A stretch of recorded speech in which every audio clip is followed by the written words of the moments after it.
CBC's Susan Prince. So what's really happened here, Susan? Well, a couple of things happened. The preliminary hearing, which was determined about 6 months ago, said that Bombardier had an unfair advantage and that materially hurt Boeing.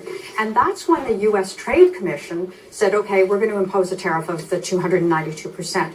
What happened today was the International Trade Commission said, well, no, as a matter of fact, Boeing was not materially hurt by this decision, so you're going to have to knock that tariff off, and Bombardier can go ahead and sell the CSeries jets to Delta.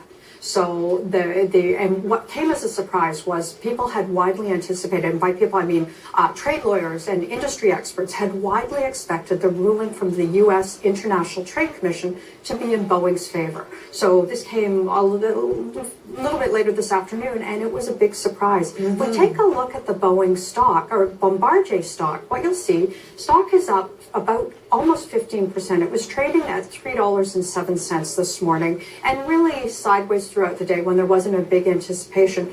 Had the story come out as negative for Bombardier, there probably wouldn't have been much that happened to the stock because it was widely anticipated. But the fact that it came out positive is what caused that bump up at the end of the day. Okay, and what kind of reaction are we hearing so far? We heard the director there speaking about his reaction. What else? Right, so we've got Bombardier being happy and pleased about the outcome. We've also got the head of Canada's, the national president of Unifor, coming out and saying that he was very pleased with the results as well. The union, yeah, Jerry Diaz. That this was a surprise for them and a positive one. He referred to it as being a very common sense for the International Trade Commission to look at it this way. So that was positive. Delta Airlines has come out and said that was positive as well, that they're happy about it. It's a more efficient airline for them. The pricing was good for them. They're very happy to be able to move forward on this without seeing that kind of tariff as well. And what about any word yet from the government?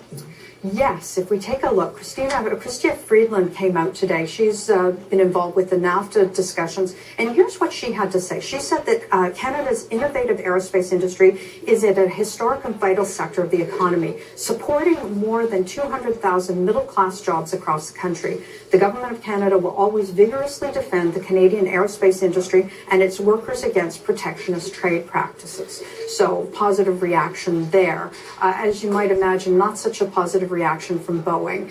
They have said that they are going to review the decision more fully before they come out with anything. Now, and they have some options. They can look at appealing the decision. They can also look at handling this in a way, they can look at moving employment out of Canada is one of the options for them as well. So there are some unintended consequences that may occur from this. So I would be very surprised if this story was over, despite the good news today. Okay, thank you so much, Susan. That's the CBC's Susan Prince.